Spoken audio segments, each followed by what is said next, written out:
El secuestro típico tiene 7 etapas. Seleccionan una víctima en base a la información que proporciona un datero.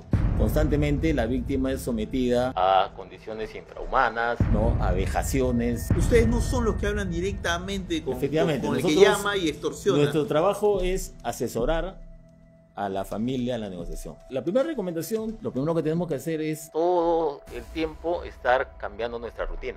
Todo delincuente y toda gente de las bandas que cometen estos saben que siempre está la policía. O sea, ellos, por más que lo amenacen, no te vayas a la policía, que no hay de denunciar y todo lo demás, saben que la policía está trabajando. Entonces ahí vienen las cosas que son realmente crueles, ¿no? En el que le cortan la falange de un dedo, se lo mandan a la familia, le cortan el lóbulo de la oreja. Es completamente cruel.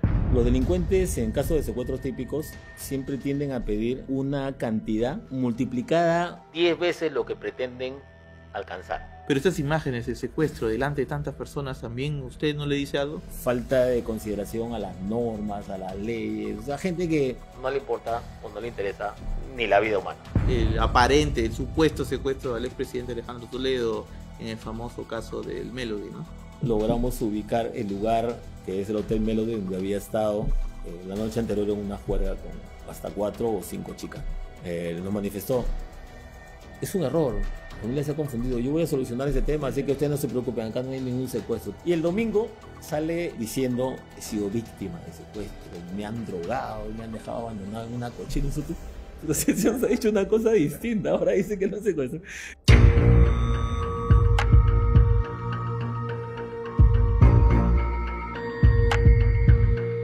Hola, bienvenidos a este nuevo episodio de Agente Encubierto, el podcast judicial de Latina Noticias. Mi nombre es Rodrigo Cruz y hoy queremos hablar acerca de los secuestros, un lamentable delito que después de tantos años ha regresado con fuerza a este país, y para ello tenemos un especialista en el tema, al general en situación de retiro, César Vallejos Mori. General, ¿cómo estás? ¿Cómo estás, Rodrigo? Gracias por la invitación, buenas tardes.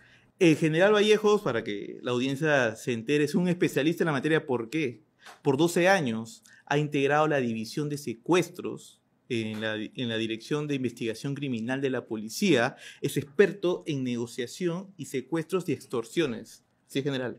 Sí, efectivamente, ¿no? Durante mi permanencia en diferentes épocas en la División de Investigación de Secuestros, ¿no? He podido ser parte de equipos de investigación, he dirigido equipos de intervención y también he sido preparado y formado tanto a nivel nacional como en el extranjero en el campo de negociación y manejo de situación de crisis.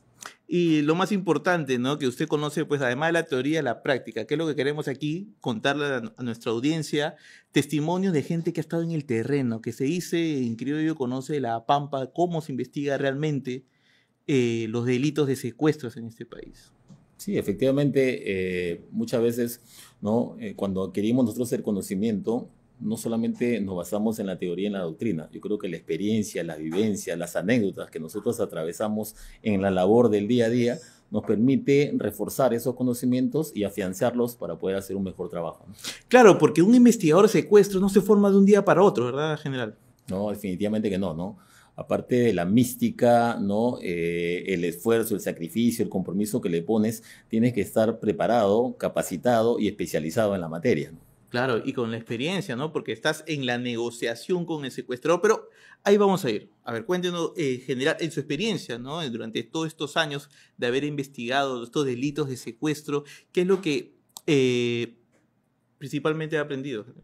A ver, durante los años 90 fue una etapa también dura para el Perú en el tema de los secuestros, ¿no? Recrudecieron los hechos, las bandas y organizaciones criminales que en ese tiempo cobraban mayor fuerza. Hablamos pues de los destructores, los injertos del Fundo Oquendo, los elegantes, de Cholo Jacinto, los marangos, claro, ¿no? En el caso de los injertos del Fundo Oquendo, ¿no? Pues manejaban y estaban, prácticamente eran los responsables de la mayoría de hechos delictuosos como el secuestro típico, y considero el secuestro típico como uno de los delitos más gravosos y lesivos, porque no solamente afecta a la persona secuestrada, sino abarca a toda la familia, al entorno amical, al entorno familiar de la víctima, y los tiene en ese vilo de no saber qué es lo que va a suceder con la víctima, ya que constantemente la víctima es sometida a condiciones infrahumanas, ¿no? A vejaciones, y peor si es una dama, ¿no? O sea, lamentamos decirte que siempre más grave es investigar, negociar un caso de secuestro donde hay una víctima femenina que un varón, pero yo creo que ahí viene la capacidad de el negociador o el asesor especializado en negociación de la policía para poder reforzar la emoción, el sentimiento de la familia y poder manejar una negociación pues que llegue a un buen camino y definitivamente siempre poniendo sobre manifiesto la integridad y la salud de la víctima. Ahí vamos a ir justamente, general, pero un poco más adelante, de cómo es ese métier para investigar en los casos de secuestro con un resultado exitoso, claro. Pero primero vayamos a hablar del delito en secuestro en sí, general, en su experiencia. Antes de la entrevista usted me comentaba de que hay unas etapas en el secuestro, ¿no? Efectivamente, el secuestro típico, en realidad nuestro Código Penal lo configura como el delito contra la libertad, violación de la libertad personal, y la figura específica es el secuestro, ¿no? Ahora, nosotros conocemos dentro de la etapa de investigación los delitos de secuestro típico, que es el secuestro que tiene como móvil principal el móvil económico, ¿no? El secuestro de tipo extorsivo, si lo podríamos llamar así, y los secuestros al paso, o como lo conocen en otros países, los secuestros express. Pero ¿no? Enfoquémonos en el secuestro típico, que es el más dañino siempre, ¿no? El más grave. El secuestro típico tiene 7 etapas. Desde la selección de la víctima, que como te manifesté hace algunos minutos, en el país no hay organizaciones criminales o bandas delictivas que elijan a una víctima. Mayormente ellos seleccionan una víctima en base a la información que proporciona un datero. Nosotros conocemos a un datero como a un informante que es del vínculo, que tiene un vínculo familiar, amical, vecinal o laboral con la víctima, O sea, con la familia de la víctima. Esto quiere decir de que ahí es donde ellos le proporcionan una invitación, una información relacionada a X persona. Esta persona es comerciante, tiene 2 carros, tiene tantos negocios, es dueño de un edificio, es dueño de un hotel, maneja tanto de dinero, tiene, no sé, pues 10, 20, 30 empleados, y sobre eso hacen creer, porque normalmente es así, siempre inflan un poco la información para poder encaminar el tema de qué tanto pueden brindar a la organización o a la banda criminal para que ejecute el hecho. La segunda etapa... Antes de la segunda etapa general, en ese datero, en su experiencia, en sus años investigando los delitos de secuestro, siempre o casi siempre es alguien del entorno de la víctima. O sea, definitivamente es alguien del entorno, ¿no? Definitivamente, o sea, como te vuelvo a reiterar, ¿no? Y lo digo tajantemente, no porque, o sea, me lo hayan contado, sino porque lo hemos vivido y hasta la actualidad sucede esto. Siempre hay alguien del entorno cercano que pueda manejar ese tipo de información. Por eso que cuando se dan recomendaciones preventivos de seguridad, siempre señalamos o recomendamos de que las personas no comenten, ¿no?, su manejo económico, ¿no? Aunque es muy difícil que uno no pueda comentar qué tanta prosperidad puede tener, pues si tiene un negocio, si de repente está exportando al extranjero, ya todas esas cosas o todas esas situaciones, entre comillas, de riqueza o un nivel socioeconómico más elevado, hacen de que sean pues un posible blanco objetivo de la delincuencia. Ahora, en segunda etapa. Cuando hablamos de la segunda etapa, hablamos de lo que nosotros conocemos como el reglaje, ¿no? Pero en este caso, ¿qué es lo que sucede? Ellos no es que hacen un reglaje para establecer una rutina, ellos ya tienen la rutina. Ellos ya saben dónde vive la persona, ellos ya saben a qué hora sale a trabajar, cuántos hijos tiene, en qué vehículo se moviliza. Lo que ellos van a hacer en esta segunda etapa es poder corroborar la información que recibieron El datero, ¿no?, claro. del datero, para saber si el señor sale todos los días 8 de la mañana a comprar pan a la panadería que queda a 1.5 cuadras de su casa. A las 9 de la mañana en su vehículo marca tal, lleva a su hijo menor al colegio que queda a 3 cuadras de su casa. La esposa sale al mercado entre las 10 y 12 del día. Entonces, toda esa información la corroboran para poder buscar el momento oportuno, el lugar adecuado, ¿no?, de menos tránsito, de menos riesgo para su operación, para ejecutar lo que llamamos el levante o el secuestro propiamente dicho, que vendría a ser la tercera etapa. O sea, aprender la rutina de la víctima, del objetivo, ¿no? Así es. O sea, por ejemplo, este episodio también queremos ayudar a la audiencia para tener esas herramientas para prevenir cualquier tipo de secuestro, en el caso, pues, sea víctima de ello. en esta etapa es muy importante que la persona sea consciente de que si establece una misma rutina siempre, es pasible de que sea un Definitivamente que objetivo. sí. O sea, la primera recomendación que se da, no solamente para el tema de secuestros, también hablamos de robos a mano armada, ¿no? Y este tipo de delitos que son lesivos contra el patrimonio, pues lo primero que tenemos que hacer es todo el tiempo estar cambiando nuestra rutina y caminar atentos. Si nosotros hablamos de seguridad, el 90% es prevención.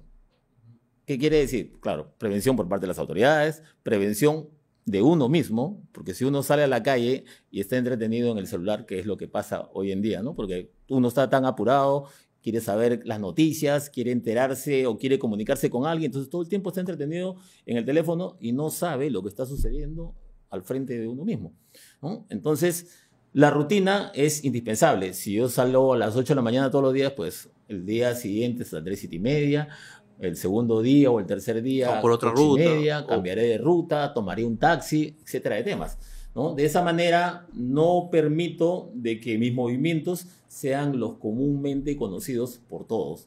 Hasta Ahora, un vigilante de la zona puede ser un datero. un datero. Claro. Y sabes que todas las calles ahora en la actualidad, casi la mayoría de gente tiene vigilante de la zona. Ahora, y en la tercera etapa ya hablamos de la ejecución, me decía. Efectivamente, hablamos ya de lo que nosotros conocemos en el agrado policial como el levante, ¿no? Ya el hecho ha sido planificado, porque no estamos hablando en un secuestro típico de que al azar voy a ver a una persona porque está bien vestida, porque tiene un buen carro y voy a proceder a secuestrarla. No, Claro. ya se supone que tenemos a la víctima seleccionada, ya hemos hecho hasta un ensayo y una práctica de dónde se va a producir el hecho, hemos verificado si hay cámaras de seguridad. Ujú. Nos hemos provisto de vehículos modernos, de repente con placas clonadas, como imagino que ha pasado en este último caso y como en la mayoría de los casos, ¿no? Con vehículos robados y con placas clonadas. Que ya vamos a analizar más adelante las cámaras de seguridad en el último caso de secuestro. Efectivamente, ¿no? Entonces, y armas de fuego, y para esto ya tienen que tener su ruta de escape, qué ruta van a agarrar, que eviten, ¿no? Congestionamiento vehicular, que eviten semáforos, que eviten la presencia de la policía. Es un trabajo o las súper autoridades. premeditado. Claro, o sea, es una planificación que no es de la noche a la mañana, ¿no? No es que yo selecciono a una víctima y ya él va a ser y mañana lo espero que salga de su casa, de su trabajo y lo secuestro. No. Ellos tienen que planificar todo eso, ¿no? Y para eso tienen que proveerse de todos los materiales necesarios para ejecutarlo. Ahora, y luego de la ejecución que viene el traslado de la víctima al lugar de refugio, cautiverio. al lugar de Ese cautiverio. vendría a ser la cuarta etapa, el cautiverio. Para el cautiverio ya tienen que haber seleccionado y dispuesto de las personas que se van a encontrar, se van a encargar del cuidado de la víctima. Pueden ser hombres, también mujeres, porque ahí tienen que alimentar a la víctima, tienen que inclusive cuidarla. Si es que su propósito es económico, pues la doctrina indica, ¿no? De que deberían cuidar a la víctima, ¿no? No debería pasarle nada, ¿no? Ahí vamos, general, porque, bueno, en sus años investigando los delitos de secuestro, usualmente, ¿dónde son esos lugares de cautiverio? Bueno, acá vamos a hacer una bifurcación, ¿no? Las bandas que operaban o que operan en el Perú, ¿no? Siempre buscan un lugar de cautiverio alejado de su entorno, alejado de sus viviendas, alejado de los lugares que le permitan que puedan ser identificados fácilmente. En el caso de ciudadanos extranjeros que operan en el Perú, bajo esta modalidad de secuestro típico, normalmente utilizan las viviendas que ellos usan para vivir, ¿no? O donde residen, mejor dicho. ¿Por qué?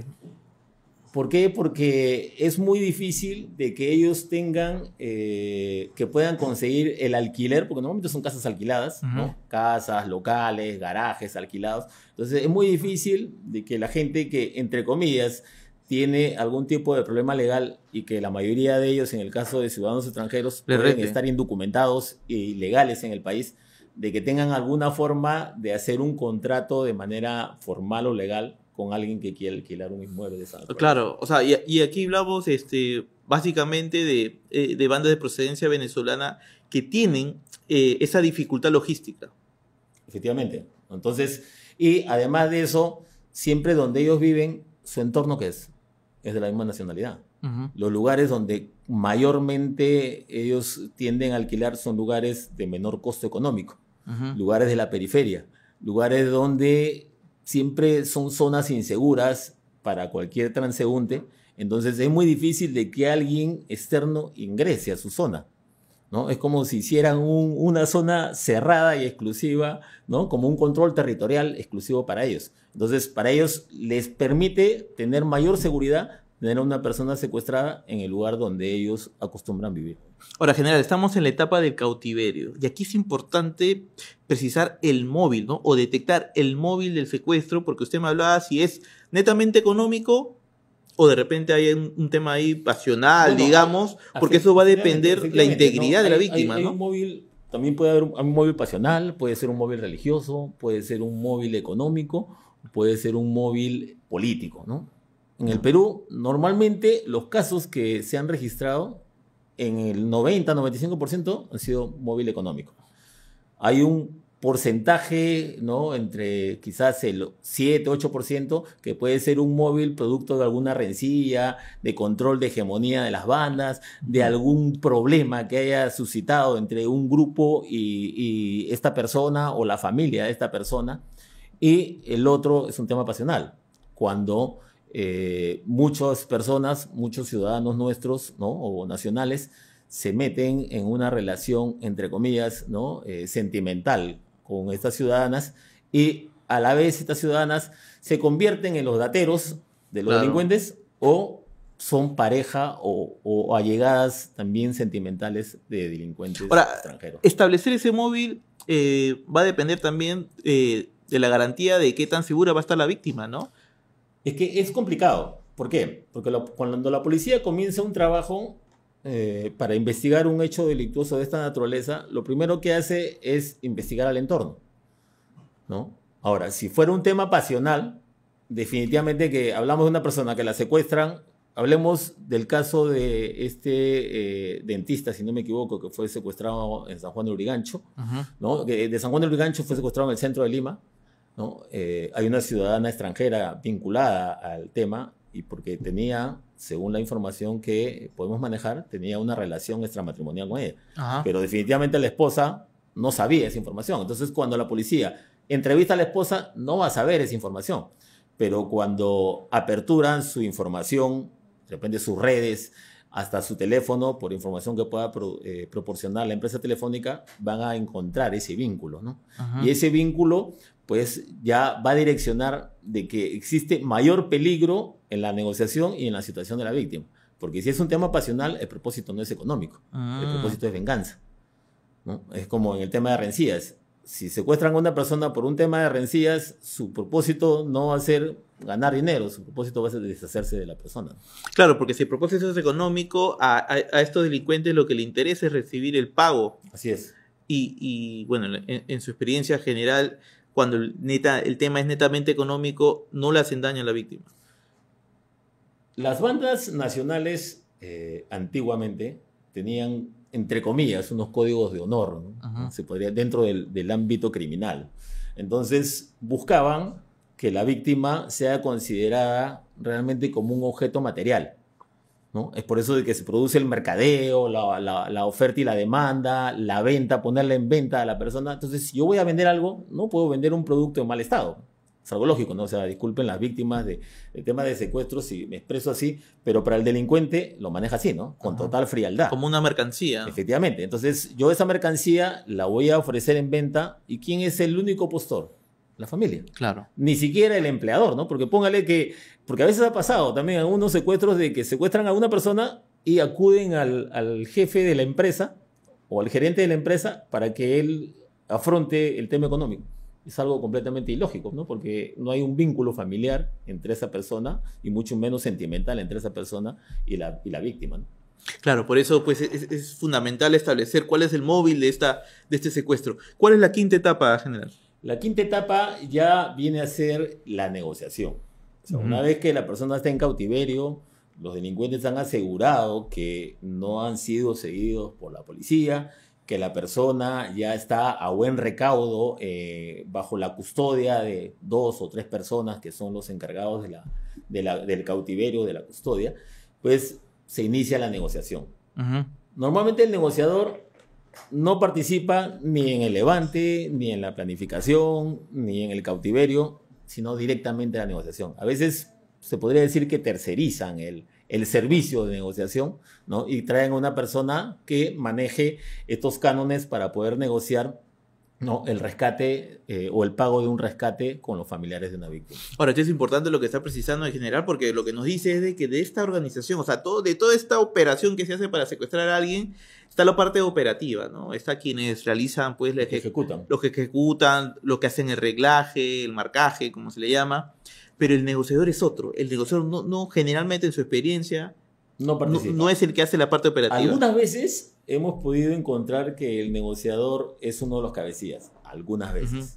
Pero cuando han tenido problemas por la negociación y dentro de la negociación cometen errores, ¿no? Que la policía puede detectarlos dentro de la negociación, siempre y cuando tengas el acceso a la familia, porque si no tienes acceso a la familia, tú no sabes cómo se está manejando la negociación, ¿no? Entonces, en la mayoría de los casos, la policía siempre trata de tener acceso a la familia para poder asesorar a la familia en la negociación, para poder asegurar la integridad de la víctima, para poder disminuir el tiempo de permanencia o de cautiverio. A veces la gente cree de que la policía está dentro o atrás de la familia del secuestrado para poder capturar a los delincuentes. No, lo que la policía siempre va a poner sobre la mesa y va a poner como primer punto es respaldar, proteger la integridad de la víctima. Ujú. ¿No? Que no le pase nada. Una vez que se asegura que no le pase nada a la víctima, recién la policía va a poder hacer algún tipo de intervención. Pero mientras tanto, va a seguir trabajando. O sea, la policía no piense que durante que se suscita un secuestro, la división de secuestros está esperando cuáles son los resultados. No, la división de secuestros está trabajando las 24 horas. Y las 24 horas, ¿sabes? O sea, no es que uno diga, no, ya, hoy día a las 8 de la noche me voy a mi casa y mañana regresaré nuevamente a las 8 a ver qué novedades hay. Va a No, trabajar porque cada minuto depende de la Entonces, ¿qué quiere integridad de la decir? víctima, claro. De que también está secuestrada la policía, entre comillas, ¿no? Porque es así, te lo digo con sinceridad, ¿no? Claro. Bueno, en esta quinta etapa ya hablamos ya de su expertise general, porque usted es especialista en los temas de negociaciones. Efectivamente, sí. Las negociaciones en cada caso son completamente distintas. A veces hemos tenido la oportunidad de encontrarnos con los mismos negociadores, y no porque se hayan identificado con tal o cual nombre o seudónimo, Ujú. sino porque hay un banco de voces en la división de secuestros que por ahí y la forma como negocian, uno ya conoce que este es el negociador de tal caso o de un caso anterior. Ahora, pero para graficarle a la gente en general, ustedes no son los que hablan directamente con el que Nosotros, llama y extorsiona. nuestro trabajo es asesorar a la familia en la negociación. Ujú. Uno llega a la casa, habla con la familia, les ofrece el servicio, y no es que sea un servicio, o sea, bonificado, remunerado, o sea, les ofrece cuáles son las probabilidades de éxito en la negociación, y que como consecuencia de eso pueden darse dos resultados. Que como consecuencia de la negociación se llegue al menor perjuicio económico para la familia, y que en paralelo la policía pueda realizar una intervención. O en su defecto, que se evite el pago de un rescate y la policía pueda rescatar a la víctima. Ese es el mejor de los Así es. resultados. Entonces, dentro de ya del seno familiar y habiéndole puesto sobre la mesa a la familia cuál es el trabajo que va a realizar la policía, pues uno va a orientar quién va a ser, ¿no? El que puede ser, el que tiene las condiciones para ser el negociador. No Ahora, necesariamente va a ser el esposo, no necesariamente va a ser el hijo, no necesariamente va a ser la esposa o el papá. claro, y o la mamá. viene el análisis Claro, que usted uno hace. tiene que perfilar a las personas dentro del entorno para ver quién va a ser el negociador. ¿Qué persona normalmente? Porque de repente la esposa está muy emocional. Bueno, en ese- mi caso te digo, la mayoría de casos he preferido siempre que la persona encargada de la negociación por parte de la familia sea una mujer. Ah, sí, ¿por qué? Porque la mujer no estamos ofendiendo a las mujeres, ¿no? Pero tiene una forma de escenificar situaciones de manera más convincente. Mm. Entonces, habían casos en el que teníamos que fingir que la persona estaba asustada, desesperada, llorando, gritando, y se le daba la indicación que en la próxima llamada tenía que hacer no sé, pues, ¿cómo le podemos decir, no? O sea, Esa tenía que escena, hacer esa escena, Ajá. y lográbamos los resultados. A ver, vayamos a ese momento, me parece muy interesante. O sea, secuestran a un empresario, digamos. Ya el negociador de la banda criminal ya llama a la familia indicándole, oye, ¿sabe qué? Tenemos a su familiar. Y el requerimiento económico. Y el requerimiento económico. Normalmente la primera llamada es así. Y siempre en soledad, ¿no? La familia y esta banda. Entran ustedes. ¿Qué cambia? O sea, ¿cuáles son esos elementos que ustedes consideran? Justamente, lo primero que cambia es que uno le va a poner a la familia cuáles son los parámetros donde va a actuar la policía y definitivamente siempre va a ser en reserva. O sea, no es que eso sea un tema de carácter público, ¿no? Y todo delincuente y toda gente de las bandas que cometen estos delitos saben que siempre está la policía. O sea, ellos, por más que lo amenacen, No te vayas a la policía, policía, que no hay de ¿no? denunciar y todo lo demás, saben que la policía está trabajando. Claro. Saben perfectamente. Ahora, Concretamente, la división de secuestros. Entonces, ¿en qué nivel ejercen mayor presión e intimidación? ¿Qué es lo que está sucediendo en varios casos? O sea, ejercen intimidación con mayor violencia y crueldad. Entonces, ¿qué sucede ahí? Es como que una guerra o una disputa psicológica. Entre el negociador de la policía y la banda criminal. ¿Por qué? Porque si ellos agarran y dicen, bueno, básicamente no puedo manejar la negociación como delincuente y no puedo subir el monto a pesar de que sé que el señor, no sé, pues porque tengo allegados ahí o la fuente que tengo adentro, el datero, me dice, ya reunieron 500,000, pero a mí me está ofreciendo solamente 100,000. Entonces, pero yo quiero los 500,000. Entonces, como sé que la policía está adentro asesorándolo y está atrás, entonces, ¿qué hago? Genero violencia y presión a través de la víctima. Entonces ahí vienen las cosas pues, que son realmente crueles, ¿no? En el que le cortan la falange de un dedo, se lo mandan a la familia, le cortan el lóbulo de la oreja. A presionarlo, aunque claro. parece cruel, pero, o sea, no parece, es completamente cruel. Entonces tenemos que señalarlo, ¿no? Porque tampoco podemos, o sea, vivir de repente escondidos en no dañar alguna susceptibilidad, ¿no? De las personas o de la gente que ha sido víctima de secuestros. Pero nosotros hemos encontrado y hemos rescatado personas, ¿no? Que han sufrido una serie de vejámenes, ¿no? En una oportunidad secuestraron a una ciudadana colombiana, ya nacionalizada peruana, ¿no? Y la tuvieron en un lugar de cautiverio y ella nos contaba que en un colchón sucio, así como si recuerdas el caso de la última, de la secuestrada del año pasado, ¿no? Todo sucio, abandonado en un lugar. Tenía a 2 delincuentes durmiendo con ella durante las noches. Jacqueline Salazar, la empresa, claro. Uno al lado derecho y uno al lado izquierdo. Y ella no quería ni respirar. Entonces en la madrugada ellos se volteaban hacia ella, la manoseaban, la tocaban y todo lo demás. Y la tenían vendada y maniatada. Entonces cuando ella quería, o sea, no quería ni comer porque quería evitar, ¿no? Pedir servicios higiénicos. Entonces, no habían pues servicios higiénicos en ese lugar de cautiverio. Entonces le daban un balde de pintura y le decían, haz tus necesidades ahí. ¿Pero dónde? Ahí, ¿dónde estás? Entonces imagínense una mujer con su intimidad y su formación y educación de tipo sexual, familiar y todo lo demás, que sea vulnerada y vejada de esa manera, ¿no? Despojándose de sus prendas para poder hacer sus necesidades frente a alguien o gente que no conocía. Claro. ¿No? Entonces es un tema de intimidación psicológica completamente fuerte, ¿no? Entonces, por eso te decía yo de que cuando ya viene esa intimidación, ¿qué hacen? Que la familia diga, ¿saben qué, señores? Los de la policía no queremos seguir trabajando con ustedes. Claro, en la intimidación. Porque está pasando eso y vamos a negociar con ellos. Y ahí se pierde todo. Porque ya no vas a continuar con tu trabajo, ellos van a perder la negociación, van a ser perjudicados económicamente de una manera muy, muy elevada y encima, hasta en algunas oportunidades, los vuelven a llamar en un mes o en 2 meses para pedirles el saldo de lo que faltaba.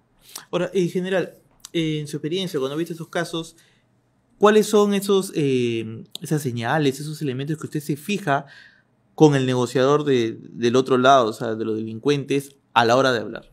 A ver, para comenzar, por doctrina, ¿no? Y eso no es porque la experiencia me lo haya enseñado, por doctrina internacional, no solamente nacional, ¿no? Los delincuentes, en caso de secuestros típicos, siempre tienden a pedir una cantidad multiplicada 10 veces lo que pretenden alcanzar. O sea, si yo pretendo alcanzar $100,000, te voy a pedir 1,000,000. Entonces, tú, como negociador y asesor de la familia, tú tienes que pensar no en el 1,000,000, tienes que pensar en 100,000.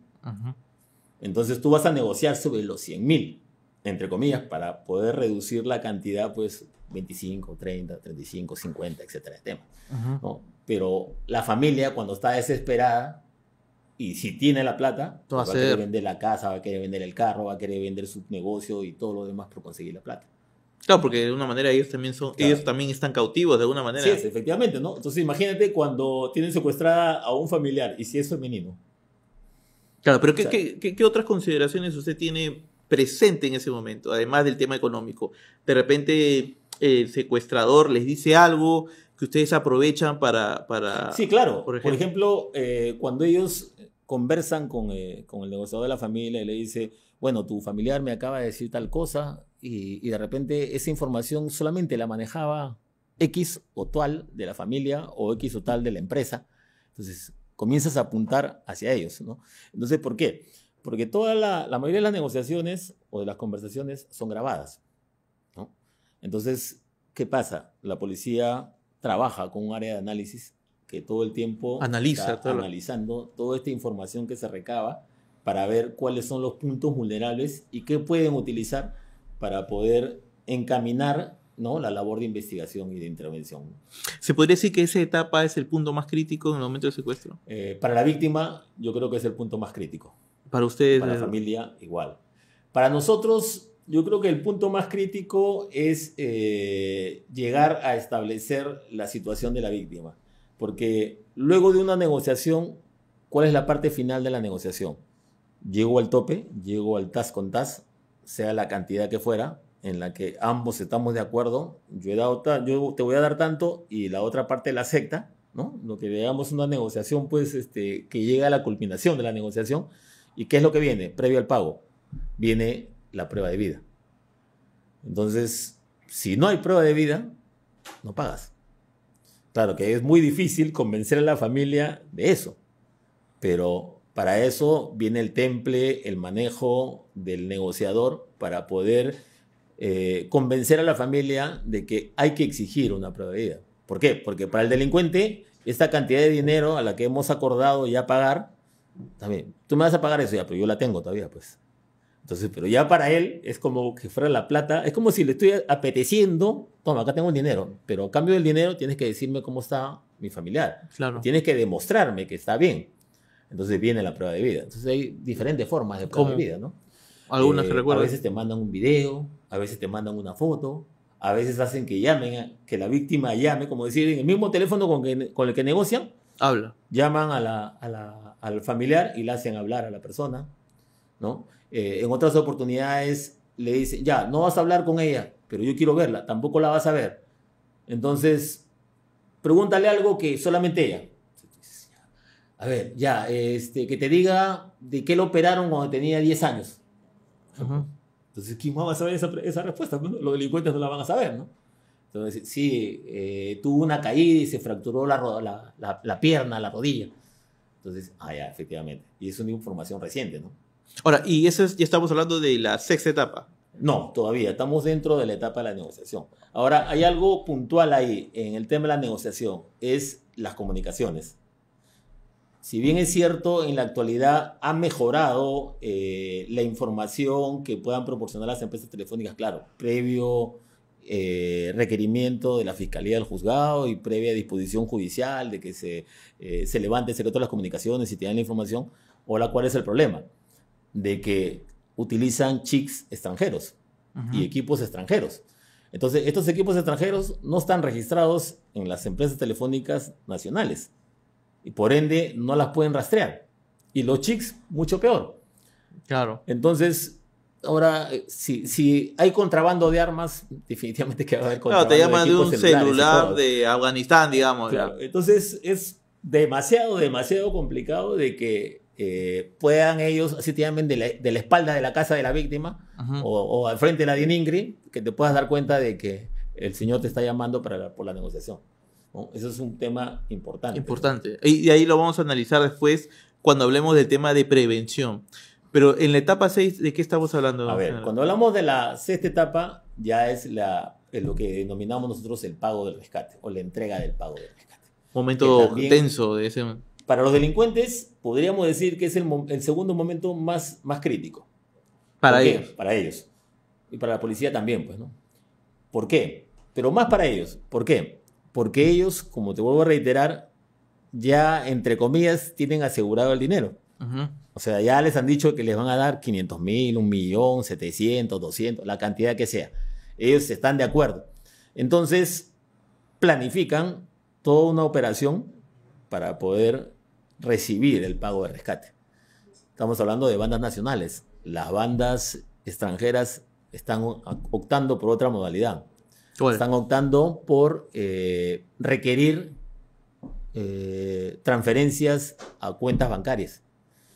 Y no solamente a una, ¿no? O sea, si yo pido, no sé, pues 100.000 soles y me van a pagar 100.000, ya deposita la cuenta de X. Y no es que lo depositen a la cuenta del titular, que es el cabecilla de la banda o el cabecilla o el encargado de la negociación. Es ilógico, ¿no? Se supone que utilizan a terceros, cuartos, para poder, como el tema de las extorsiones, ¿no? Por eso es importante trabajar de la mano con las entidades bancarias, ¿no? Definitivamente que sí, ¿no? Si pero los bancos también te piden y te exigen de que haya levantamiento del secreto bancario. Pero en ese momento crítico, la familia quiere No debería información, existir claro. eso, ¿no? Porque, por ejemplo, yo un poco Para este momento, para ese discrepo momento, eso, claro. lo que tú señalas, discrepo con la norma. ¿Por qué? Porque yo no estoy pidiendo que me den el titular ni cuánta plata tiene el titular de esa cuenta. Yo lo que quiero es que me Rastrear. faciliten la información dónde va a ir ese dinero. Claro. Entonces, si ese dinero va a ir a la cuenta tal y mañana o más tarde van a cobrarlo o lo cobraron en la agencia tal o en el cajero tal o lo transfirieron a otra cuenta de manera tecnológica o virtual, esa información quiero. Ahora me imagino, general, que en ese momento de negociación ya y establecer el lugar de entrega también hay bastante trabajo psicológico de parte de ustedes hacia los delincuentes, ¿no? No, yo creo que ahí es a la inversa. Hay mucha presión e intimidación al negociador de la familia y por ende al emisario. No necesariamente el emisario, lo llamamos así al que va a llevar el dinero, cuando es un pago de rescate en efectivo, no necesariamente el que va a llevar el dinero es el que está negociando como familiar, ¿no? A veces nombran a alguien como emisario, el chofer, el familiar, el primo, el tío. Yo en algunas oportunidades... ¿Quién nombra la familia?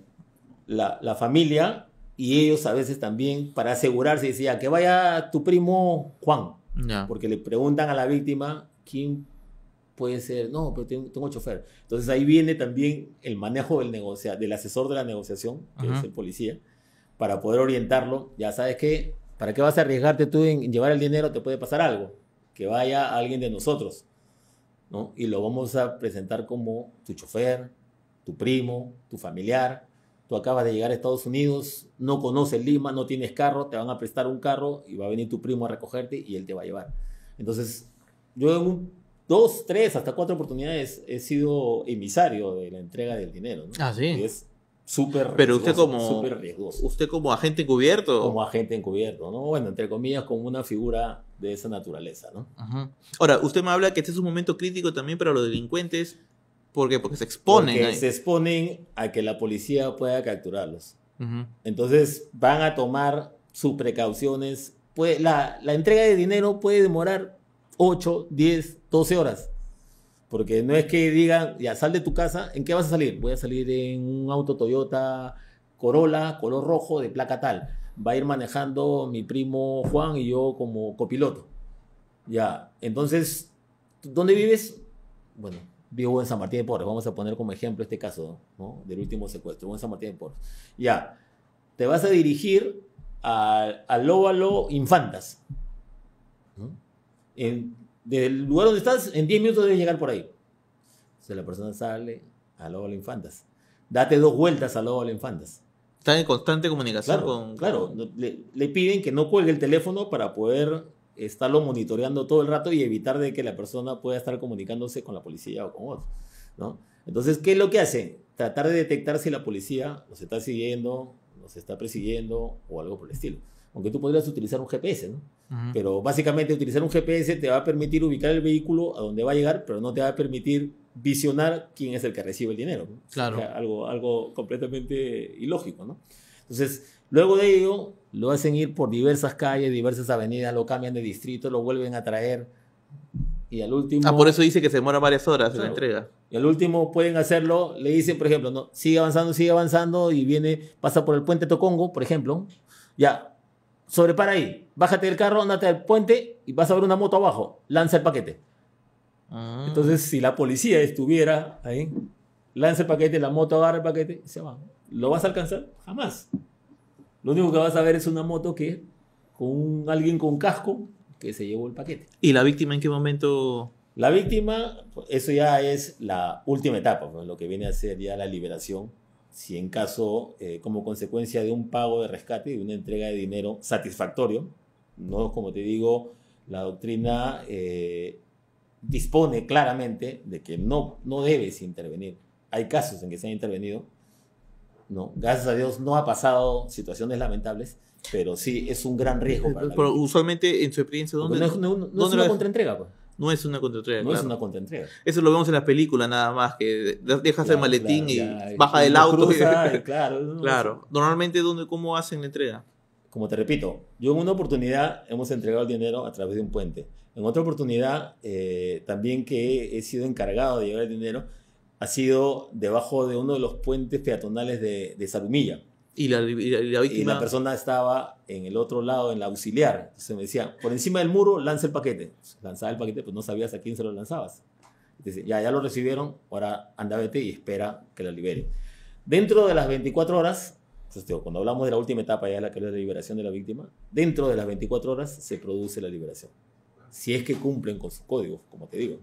Ahora, hablamos de usted, General Vallejo, porque es un especialista, porque usted ha estado en varias. De hecho, usted es un sobreviviente en varias Intervenciones. intervenciones, ¿no? O sea, creo que hay un caso que ocurrió en el 98, conversábamos acerca de que en un tiroteo, de hecho usted tiene, Caso creo, de Momón. en el caso de Momón, Así es, efectivamente, ¿no? En el caso de Momón... que sobrevivió ahí una así balacera. es. Yo recién de una había entrega de dinero. regresado de los Estados Unidos porque habíamos sido designados varios oficiales de la División de Secuestros a hacer un curso de negociación y rescate de rehenes en la Academia de Policía de Luisiana, de Estados Unidos. Ajá. Tuvimos 20 días allá.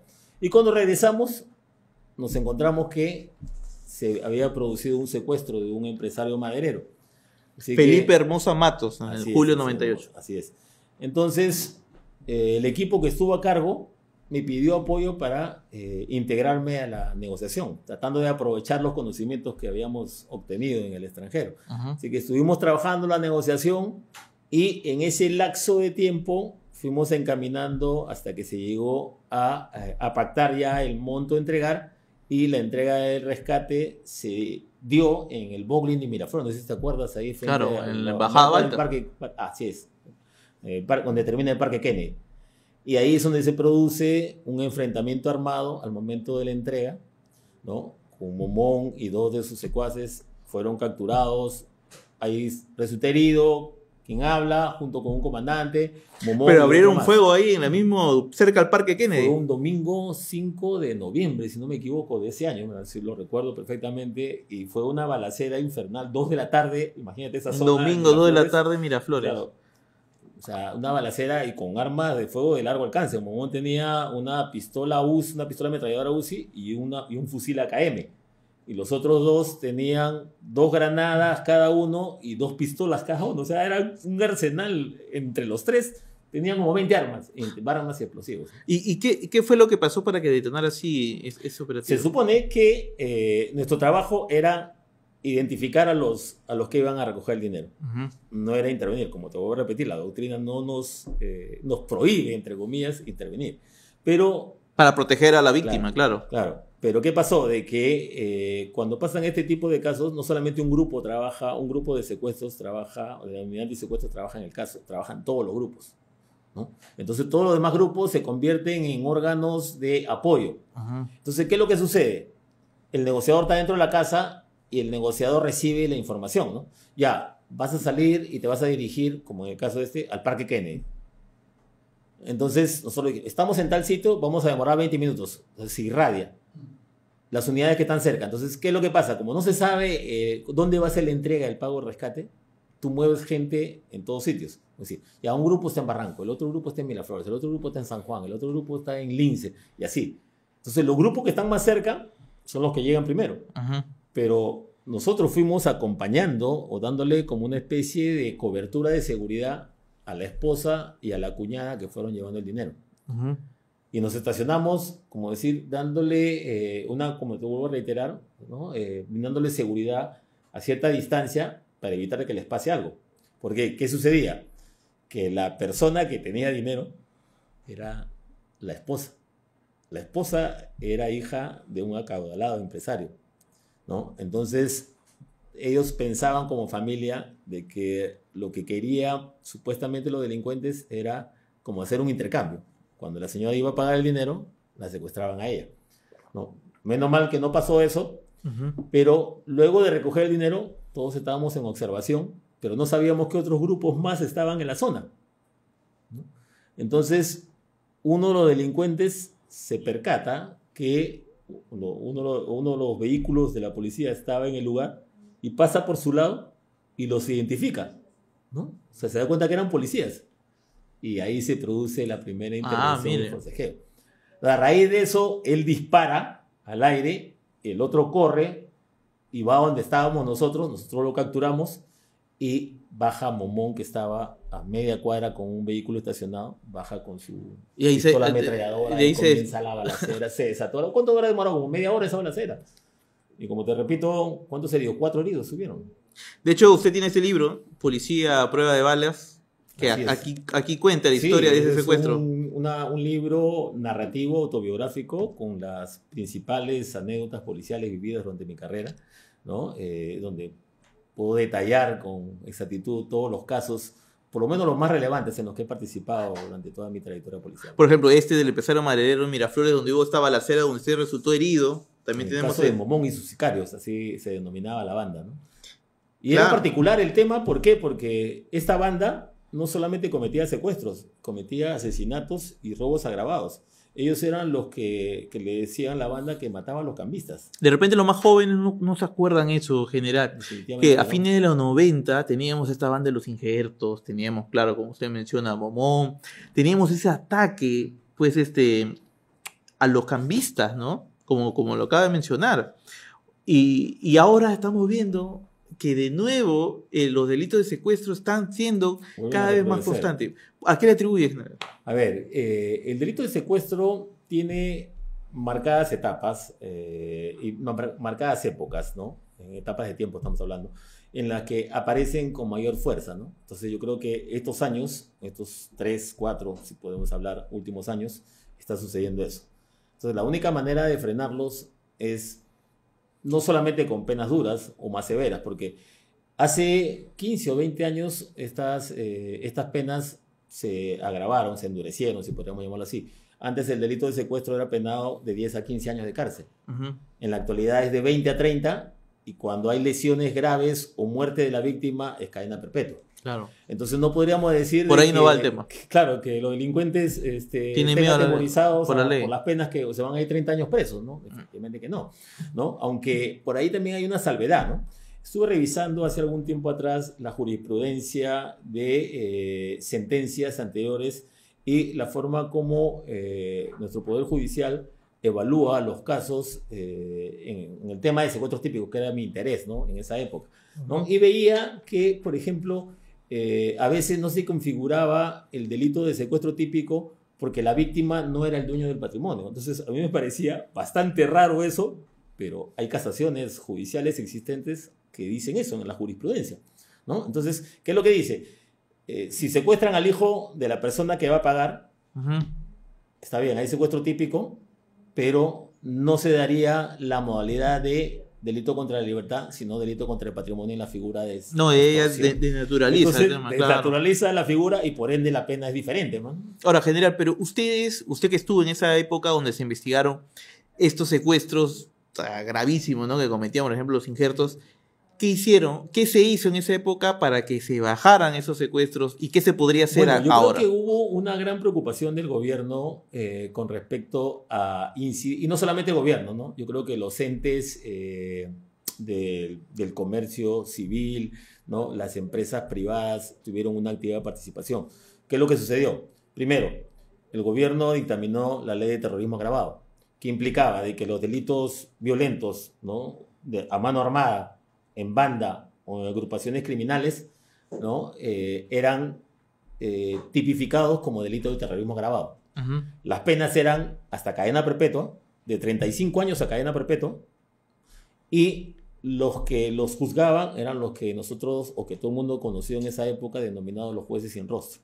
O sea, jueces que estaban con capucha para sentenciar, y las sentencias eran inmediatas prácticamente. O sea, aquí no había de que un proceso iba a durar 10 años, 15 años, 20 años, y que es lo que actualmente vivimos, ¿no? O sea, ¿qué vivimos actualmente? Pensamos que es impunidad, porque no sabemos cuáles son las sentencias de estas personas. Ahora, y en general también hubo un apoyo del sector privado, me decía. El sector privado, como te digo, apoyó con la compra y adquisición de vehículos modernos y nuevos, completamente diferentes a las características de los vehículos policiales comunes. O sea, no eran patrulleros. Entonces, no eran patrulleros. ¿Para qué servían esos autos? Para hacer labor de inteligencia, labor de seguimiento, labor de investigación y el trabajo. Eran vehículos nuevos, dotados de combustible. Hubo apoyo económico de parte de la Cámara de Comercio de Lima, de la parte de la Asociación de Bancos. Entonces, como te repito, todos se pusieron la camiseta, ¿no? Y logramos no solamente reducirlo, sino neutralizarlo totalmente. O sea, la gente, entre comillas, las bandas y los delincuentes de esta naturaleza cambiaban de rubro, ¿no? O sea, se dedicaban a otro tipo de hechos delictuosos. Ahora, en general, en este caso, en este último denuncia gravísima de secuestro en San Martín de Porres, ¿no? En estas imágenes que vemos, pues, ¿no? Cómo cierran a esta persona con camionetas. ¿Qué es lo que más le ha llamado la atención? Para comenzar, la capacidad logística. Estamos hablando de un vehículo, si no me equivoco, es una camioneta Tiguan Volkswagen moderna, que definitivamente debe ser un vehículo robado y con una placa clonada, y un vehículo Audi de alta potencia, ¿no? De alta gama, que en una persecución no lo vas a alcanzar, ¿no? Al menos con los vehículos policiales y la impericia que pueden tener. ¿Qué le indica esto de los vehículos? Que hay una organización, una preparación, una fuerte inversión en esto, porque no es que los vehículos se los roben exclusivamente para eso. Los vehículos pueden ser adquiridos a mafias que se dedican al robo de vehículos y son adquiridos para cometer este tipo de hechos delictuosos. Armamento, equipos de comunicación, que no es que sea el celular que utilicen comúnmente en su vida diaria y rutinaria, ¿no? Son equipos de comunicación que adquieren exclusivamente para eso. La cantidad de gente, si no me equivoco, en Levante participaron no menos de 6 a 7 personas, 7 delincuentes. Si pensamos en 2 más que sean los de cautiverio, hablamos de 9. Si pensamos en el negociador, hablamos de 10. Si pensamos en el cabecilla, que puede no haber estado en la intervención, hablamos de 10 a 11 más el datero, que es parte de la organización al final. Hablamos de 12 personas. O sea, estamos hablando de una banda completamente organizada que ha planificado un hecho que no es que sea, como te vuelvo a repetir, circunstancial, ¿no? Hay una planificación previa. Y saben de que hay una zona donde se ha cometido el hecho, que hay cámaras, hay testigos, pero ninguna de esa información puede ser útil para la policía, ¿no? Claro, porque uno ve el tiro de cámara que tiene. De hecho, las imágenes que han salido se han viralizado, pues, ¿no? O sea, es simplemente un tema de registro, nada más. A la policía no le está sirviendo esos elementos, más allá para saber el vehículo, qué tipo fue. Pero también la selección de la víctima, ¿no? Entendemos que es una empresaria, ¿no? Y que además el monto que escogen, 2 millones de soles.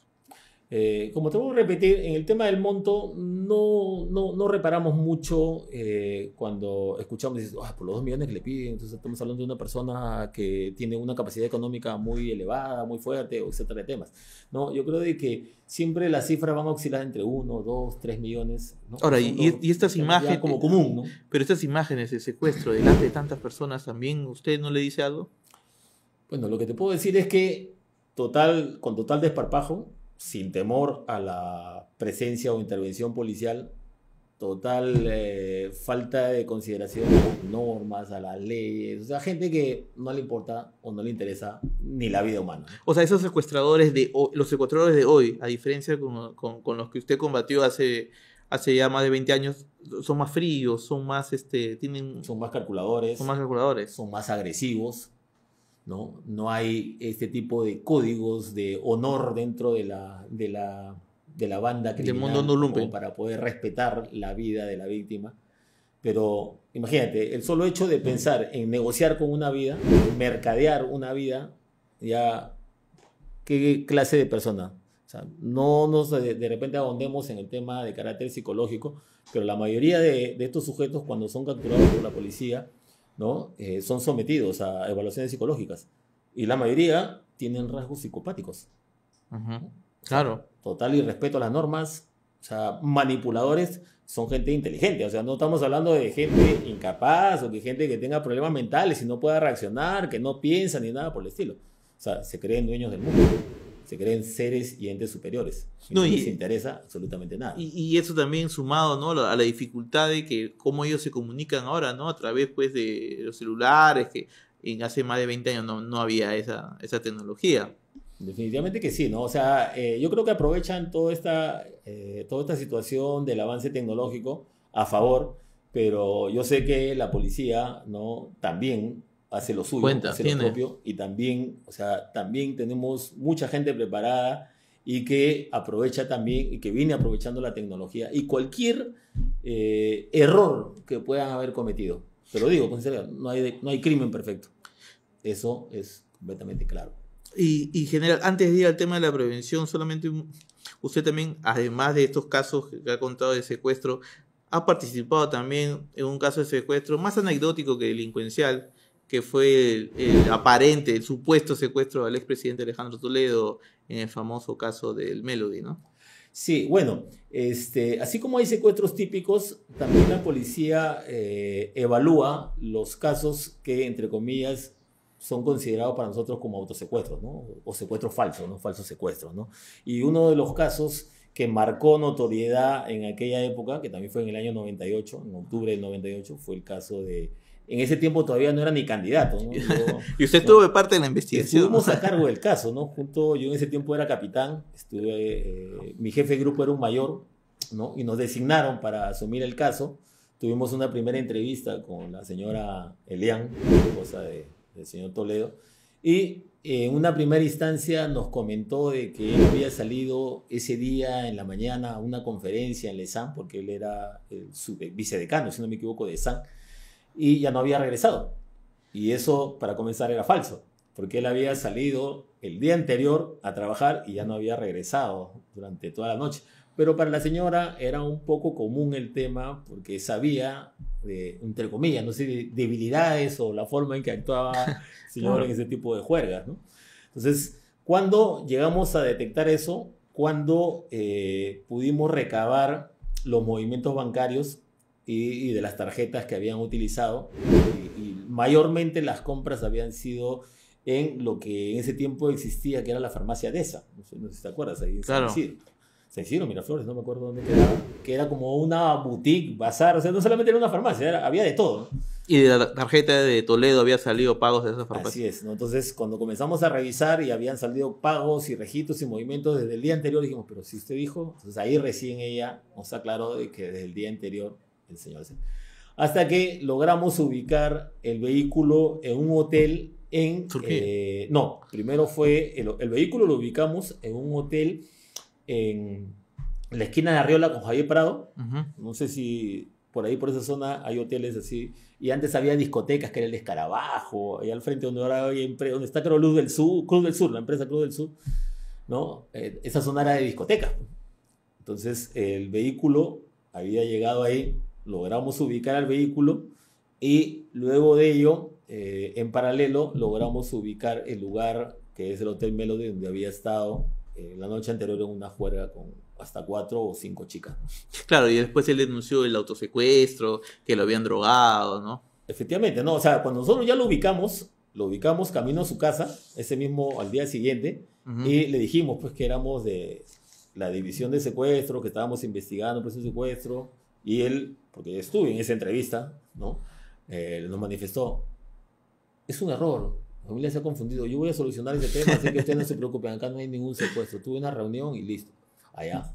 nos Ya, vamos. Y nos fuimos. y ustedes con esa evidencia ya sabían la Pensamos, juergaza claro, que se había pero metido. es que en ese momento todavía no lo conocíamos, pues no era muy Claro, popular el señor, ¿no? claro. ¿No? Entonces, cuando nos retiramos, eso fue un jueves, si no me equivoco, jueves 16 de octubre.